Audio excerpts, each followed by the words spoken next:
예수께서 12제자를 불러 모사 모든 귀신을 제어하며 병을 고치는 능력과 권위를 주시고 하나님의 나라를 전파하며 앓는 자를 고치게 하려고 내보내시며 이르시되 여행을 위하여 아무것도 가지지 말라.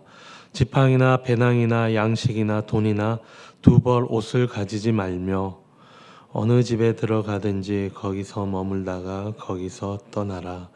누구든지 너희를 영접하지 아니하거든 그 성에서 떠날 때에 너희 발에서 먼지를 떨어버려 그들에게 증거를 삼으라 하시니 제자들이 나아가 각 마을에 두루 다니며 곳곳에 복음을 전하며 병을 고치더라.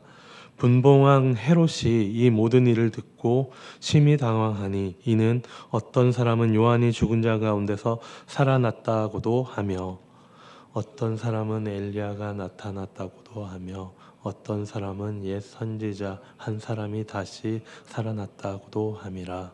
다 함께 읽겠습니다.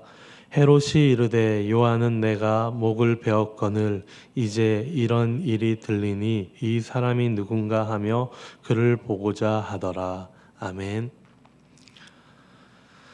예수님께서는 자신이 곧 세상을 떠날 것을 알고 계셨습니다. 그리고 12제자를 선택하여 부르셨습니다. 예수님이 세상을 떠난 후 계속 남아 그의 사역을 계승할 자들이었습니다. 예수님은 하나님 나라가 임했다는 소망의 메시지가 온 이스라엘에 퍼져나가게 되는 것을 계획하셨습니다. 제자들은 예수님과 함께 갈릴리 지역을 여행하면서 예수님 옆에서 지켜보고 또 예수님의 가르침을 경청했습니다. 예수님께서 수많은 사람들의 병을 고쳐주시는 것을 목격하였고 그리고 죽은 자를 살리시며 그리고 폭풍우를 잠잠케 하시고 그리고 귀신 들린 위험한 사람들을 군대의 귀신에게서 해방시키는 것을 직접 옆에서 보았었습니다. 이제 그들이 직접 하나님의 나라를 전파하러 세상으로 나가게 됩니다. 이것은 누가복음에 나오는 두 번에 걸친 전도 여행 중에 첫 번째 출발점에 대한 이야기를 하고 있습니다. 1절과 2절 말씀에 보면은 예수님께서 12제자를 부르사 모든 귀신을 제어하며 병을 고치는 능력과 권세를 주시고 하나님 나라를 전파하며 앓는 자를 고치게 하려고 내어 보내시며 라고 말씀하고 있습니다. 예수님은 하나님의 나라를 전파하며 앓는 자를 고치게 하려고 12제자를 파송하였습니다. 예수님은 그들에게 모든 귀신을 제어하며 병을 고치는 능력과 권세를 주셨습니다. 그러한 능력은 너무나 중요한 것입니다. 이러한 기적들이 그들이 전할 복음의 메시지를 더욱더 강화해 줄 수 있기 때문입니다. 1차적으로는 복음에 대한 선포가 중요했지만 병을 고치는 능력은 하나님의 위대한 사랑을 증명하며 그리고 메시아의 도래에 대한 구약의 언약들을 구약의 예언들을 성취하는 의미가 있었습니다. 예수님께서 제자들에게 가르치는 복음 사역은 결국 하나님 나라의 복음 선포와 그리고 하나님의 사랑을 드러내는 행동이 병행되어야 했던 것입니다. 이 시대를 기준으로 보더라도 오늘 이 세상은 시대가 정말 많이 변했습니다. 10년이면 강산이 변한다고도 이야기를 하는데 이미 2000년 전에 이런 일들이 진행되고 계획됐다고 생각을 한다면 얼마나 많은 것들이 변했겠습니까? 특히 오늘날 같이 인터넷과 그런 소셜 미디어가 발달한 이 시대에서는 이미 이런 것들이 복음 전도와 하나님의 백성을 세우는 수단으로도 많이 사용되고 있고 앞으로 그 방법이 우리가 상상할 수 없는 방향으로 많이 변해갈 것입니다. 이렇게 사람을 대면하지 않고도 복음을 전하는 방법은 너무나도 다양합니다. 하지만 오늘 말씀에서와 같이 하나님의 방법은 그때나 지금이나 사람을 이용하는 것에 있다라는 것입니다. 테크놀로지가 놀라운 도구기는 하지만은 그리스도를 모르는 이웃들과 친구들에게 이런 하나님의 놀라운 구원 계획을 전하도록 헌신되고 하나님을 깊이 사랑하는 사람들을 대체할 만한 것이 여전히 없다라는 것입니다. 저희 교회에서도 내일 교회에서 이집트로 여섯 분이 선교를 선교를 떠납니다. 하나님의 방법에 그리고 하나님의 부르심에 순종하는 것입니다. 그들이 만나는 많은 사람들이 있을 텐데 하나님께서 이 6분을 어떻게 사용하실지 우리는 너무나 큰 기대가 됩니다. 정말 열심히 준비하는 것을 옆에서 지켜봤습니다. 2달 전부터 모임을 가지고 또 기도로 준비를 하였습니다. 그런데 이 사역이 2개월 전부터 준비된 것이 아니라 이미 그곳에 하나님께서 선교사님을 그곳에 보내셨고 그리고 그 전에 또 어떠한 선교사님들이 그곳에 계셨을 것입니다. 이렇게 시간을 거슬러 올라가게 된다면은 오늘 이 말씀을 통해 어떻게 보면 이미 내일 출발하는 6분의 사역이 이미 계획되어 있다는 것을 우리는 생각할 수가 있습니다. 말하자면은 우리가 2개월 남짓 복음 사역을 준비했다면은 하나님이 이미 이것들을 그곳에서 계획하고 준비하고 계셨다라는 것입니다. 그러니 우리가 의지할 것은 2개월 동안 이렇게 열심히 준비한 우리의 능력과 우리의 그런 권세가 아니라 예수님께서 이 12 제자들에게 주신 그 능력과 권세를 믿고 나아가야 할 것입니다. 복음을 전하는 것은 단순한 의무가 아니라 하나님의 놀라운 계획에 동참하는 특권이기 때문입니다. 우리는 이 사명을 감당하면서 하나님의 뜻을 이루어가는 도구로 사용되어질 것입니다. 저희들 또한 이렇게 선교를 떠나는 6분의 마음과 동일한 마음이 되어서 함께 기도함으로 모두가 이 선교에 동참하는 저와 여러분들이 되기를 소망합니다. 3절과 4절 말씀에 보면은 이제 이것을 위해서 무엇을 준비해야 하는지에 대해서 이야기하고 계십니다. 그런데 되게 놀라운 것은 이르시되 여행을 위해서 아무것도 가지지 말라라고 이야기합니다. 그러면서 지팡이나 주머니나 양식이나 돈이나 두벌 옷을 가지지 말며 어느 집에 들어가든지 거기서 유하다가 거기서 떠나라라고 이야기하고 있습니다. 예수님께서는 이 제자들이 이게 속해 있었던 당시 문화 속에서 다른 여러 그런 종교적인 관례주의자들처럼 행동해서는 안 된다라는 것을 이 말씀을 통해서 이야기하십니다. 이런 종교적 관례주의자들은 그들이 한 일에 대한 대가를 기대하거나 그리고 혹은 필요한 것들을 공급받을 수 있는 거처를 달라고 요청하곤 했었습니다. 그들은 신앙의 본질보다는 외적 형식과 관습을 강조하는 태도를 가지고 있었으며 그리고 형식적인 율법 준수에 집중하였습니다. 그러다 보니까는 내적 순종과 하나님을 향한 믿음이 결여된 상태에 있던 자들입니다. 그래서 결국 자기의 의와 물질적 풍요를 신앙의 증거로 삼았던 그들이었습니다. 예수님께서는 그들과 분명히 달라질 것을 이 말씀을 통해서 이야기하셨습니다. 예수님은 이렇게 제자들이 그들과 구별될 것을 원하시며 오직 하나님만을 신뢰하라고 명령하십니다. 당연히 하나님이 이 파송의 주체였기 때문에 제자들은 이렇게 하나님을 의지함과 동시에 그들의 필요를 충족시키려고 사역하는 사람들을 끊임없이 의지해야 했던 것입니다. 예수님은 여행을 떠날 때 우리가 일반적으로 준비하는 것들을 이렇게 아무것도 가지지 말라고 이야기하십니다. 호신용이나 도보에 사용된 도보의 보조 수단으로 사용되는 지팡이, 그리고 준비물이나 물건을 넣을 수 있는 주머니, 이런 것들을 가지지 말라고 이야기하십니다. 그리고 또 특별히 음식이나 숙박을 위한 경비로 쓰여지는 돈, 그리고 심지어 두벌 옷, 야간에 이렇게 야외에서 숙박할 수 있게 되는데 그럴 때 몸을 보호해야 되는 그런 목적으로도 사용되는 이 두보로까지도 가져가지 말라고 이야기하십니다. 그리고 나아가서 제자들이 어느 집에 들어가든지 그들은 그 마을을 떠나갈 때까지 그 집에 머물라고 이야기합니다. 여행의 목적이 다르면은 여행에 필요한 장비들도 달라집니다. 그들은 말씀 전파와 그리고 귀신과 질병에 대한 그런 권위적인 명령을 통해서 광범위하게 복음을 전하기 위해서 이렇게 단기 전도 여행을 떠났던 것입니다. 그런 사역에는 많은 짐보다는 이렇게 큰 믿음과 하나님의 능력에 대한 철저한 신뢰가 필수적이었습니다. 우리의 사역의 영역이 어디든지 간에 효과적인 사역을 수행하기 위해서는 갖추기를 이렇게 원하는 장비들 목록이 분명히 있을 것입니다.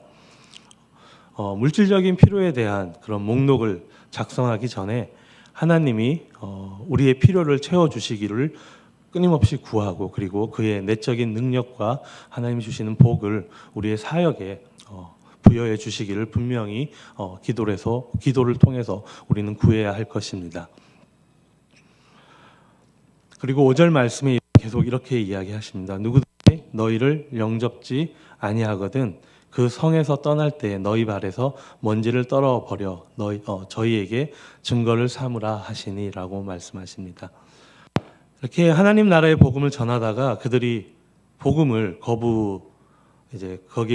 복음을 듣는 사람들이 복음을 거부하는 경우에 5절에서는 이렇게 이야기하십니다. 만약 그들이 머무는 곳에서 사람들이 환대를 하지 않는다면은 하나님의 사자들을 거부하는 것임을 보여주는 행동으로 그들의 발에 떨어버리라고 거기서 떨어버리고 거기서 떠나라고 말씀을 하십니다. 제자들이 이 유대인의 마을에서 발에 먼지를 떨어뜨린다면은 그것은 그들이 자신의 메시지를 거부한 유대인들과 구별된다는 것을 의미하는 것입니다. 또한 제자들은 그 마을 사람들이 제자들의 메시지에 반응한 태도에 대해 책임이 없음을 보여준다는 것입니다. 이것이 의미하는 바는 너희들이 복음을 듣지 않으니 내가 전도한 것이 실패했다라는 의미로 말하는 것이 아닙니다. 전도의 책임과 그 결과에 대해 원칙을 가르쳐주고 계시는 것입니다. 이런 전도가 의미가 없다는 것이 아니라 전도는 복음을 듣고 선택할 기회를 제공하는 것이고, 그리고 그 책임은 듣는 자에게도 있다라는 것을 말씀하고 계십니다. 우리가 잘 알다시피 예수님조차도 복음을 전하셨을 때 많은 사람들에게 거부를 당했습니다. 하지만 예수님은 거부당하는 것에 낙심하지 않으셨습니다. 오히려 복음을 전파할 때 거부당하는 것은 예상된 일이며, 또 전도자는 그 결과에 매이지 않고 끊임없이 복음을 전하는 사명을 감당해야 함을 보여주고 계시는 것입니다. 그렇기 때문에 전도에 대한 그런 성공 여부는 그 사람들이 복음을 듣고 안 듣고의 문제가 아니라 우리는 하나님의 명령에 순종하는 것이 핵심이라는 것입니다. 이렇게 전도의 성공 여부는 내가 결정하는 것이 아니라 하나님의 역사 속에서 이루어진다는 것을 우리는 믿어야 할 것입니다. 하나님의 명령을 따라 복음을 전하고, 그리고 결과는 하나님께 맡기는 것이 우리의 역할임을 기억해야 할 것입니다. 그리고 7절과 9절 말씀에서는 하나님의 복음을 전하는 데 있어서의 그런 현실적인 문제들을 또 이야기해 주고 있습니다. 분봉한 헤롯이 이 모든 일을 듣고 심히 당황하여 하니 이는 혹은 요한이 죽은 자 가운데서 살아났다고도 하며, 혹은 엘리야가 나타났다고도 하며, 혹은 옛 선지자 하나가 다시 살아났다고도 함이라. 그리고 헤롯이 가로되 요한은 내가 목을 베었거늘 이제 이런 일이 들리니 이 사람이 누군고 하며 저를 보고자 하더라라고 말씀하십니다. 이 앞절에 6절 말씀에 보면은 예수님과 제자들의 사역은 상당히 효과적으로 성과를 거두고 있었습니다. 복음의 메시지가 결과적으로는 헤롯의 귀까지 들어가면서 이 사람이 누군고라는 질문을 했을 정도였습니다. 이 헤롯이 잘 알다시피 세례 요한을 처형했습니다. 다른 복음서에서는 그가 그런 처형을 당한 것이 범죄 때문이 아니라 그가 담대히 하나님의 진리를 선포하였기 때문이라고도 밝히고 있습니다. 그래서인지 헤롯은 이렇게 죄의식으로 압박을 받으면서도 회개에 이르지는 못했습니다. 그래서 이 헤롯이 이 모든 일을 듣고 심히 당황하였다라고 7절 말씀에 기록합니다. 그 이유가 어떤 사람은 요한이 죽은 자 가운데 다시 살아났다라고도 이야기를 하였습니다. 이렇게 헤롯은 요한이 자신이 죽인 이 요한이 다시 살아나서 자신을 더 괴롭힐 것이라고 생각을 했던 것입니다. 그리고 요한이 다시 살아났다는 이 백성들의 말 때문에 걱정과 불안이 그를 엄습했던 것입니다.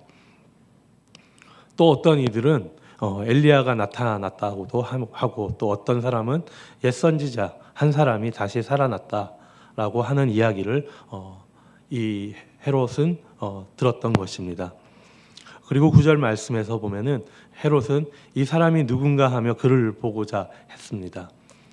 우리가 어떻게 보면 이런 헤롯과 같은 이 사람이 누군지 궁금해하는 사람들이 어떻게 보면 우리가 복음을 전해야 하는 대상일 것입니다. 우리는 하나님의 나라의 복음을 통해 예수 그리스도를 전해야 하는 것입니다. 그 대상이 헤롯과 같은 자라도 우리는 이 복음을 전해야 하는 것입니다. 이 세상에 헤롯과 같은 자가 눈만 돌리면 우리 주변에 많이 볼 수 있습니다. 이렇게 헤롯이 속한 이 세상은 하나님의 나라의 복음에 당황하면서 또 당황하기도 하고 또 심지어 멸시하고 또 그것을 듣고 듣는 것을 거부합니다. 저들은 복음을 거부하며 또 세례 요한의 목을 벤 것처럼 어쩌면 우리를 해하려고 달려들 것입니다. 이것이 우리가 복음을 전할 때 처해 있는 현실일 것입니다. 그러나 이 모든 상황을 주관하시는 분이 바로 우리 주님이시라는 것을 기억해야 할 것입니다. 이것을 믿을 때 어떤 상황에서도 거부와 핍박을 두려워하지 않을 수 있을 것입니다. 그리고 오직 주님만을 바라보며 살아가는 것이 복음 전도자로서 승리하는 비결일 것입니다. 이 말씀을 묵상하면서 이런 이야기를 나누었던 것들이 많이 생각이 났습니다. 나는 모태신앙이고 또 주변에 친구들도 크리스찬이다 보니까는 이렇게 믿지 않는 사람들을 만나는 것이 쉽지 않다라고 이야기했던 적이 많이 있었던 것입니다. 물론 맞는 말일 것입니다. 그런데 정말 우리가 눈을 조금만 돌리면은 이렇게 헤롯과 같은 여전히 예수님에 대해 모르거나 또 예수님에 대해 오해하고 거부하는 사람들이 정말 많이 있습니다. 우리 또한 예수님의 제자된 사람들입니다. 믿지 않는 자들로부터 이 사람들이 뭐 하는 사람들이지라는 소리를 들을 수 있도록 우리는 끊임없이 하나님의 사랑과 복음을 들고 이 세상 속으로 나아가야 할 것입니다. 그러지 않는다면은 하나님께서 저희들에게 주어 주신 이 하나님 나라의 확장은 결코 일어나지 않을 것입니다. 나 말고도 다른 사람들 많이 있지 않아? 뭐 이렇게 생각할 수도 있을 것입니다. 예수님께서는 나 말고 다른 사람들을 위해서 십자가에 달려 죽은 것이 아닙니다. 바로 나를 위해서 십자가를 지셨습니다. 그러니 이 일 또한 다른 사람이 아니라 내가 해야 하는 것입니다. 이 땅에서는 어떻게 보면 우리가 나아가야 할 길이 정말 없어 보입니다. 이 세상에 어떠한 희망이 있겠습니까? 길이 보이지 않는 이 세상에서 이렇게 세상의 것을 쫓아 나가는 것이 아니라 오늘 말씀 가운데 저희들에게 주어진 것처럼 하나님의 사랑과 그 복음을 쫓아 나가는 우리가 되어야 할 것입니다. 그렇게 했을 때 이 세상에서 하나님의 나라를 이루는데 그리고 확장하는데 저와 여러분이 귀한 도구로 사용되기를 소망합니다. 다 함께 기도하시겠습니다. 사랑과 능력의 하나님, 주님께서 제자들에게 복음을 전할 능력과 권세를 주셨듯이 오늘 저희에게도 하나님 나라를 전할 사명을 맡겨주심에 감사드립니다. 주님의 부르심에 순종하며 복음의 증인으로 살아가게 하여 주시옵소서. 제가 가진 것이 부족해 보일지라도 주님만 의지하며 나아가게 하시고 또 세상에 휘둘리지 않고 이 하나님의 사랑과 복음을 담대히 전하는 오늘 하루가 되게 인도하여 주시옵소서. 저희의 능력과 권위가 되신 예수 그리스도의 이름으로 기도드립니다. 아멘.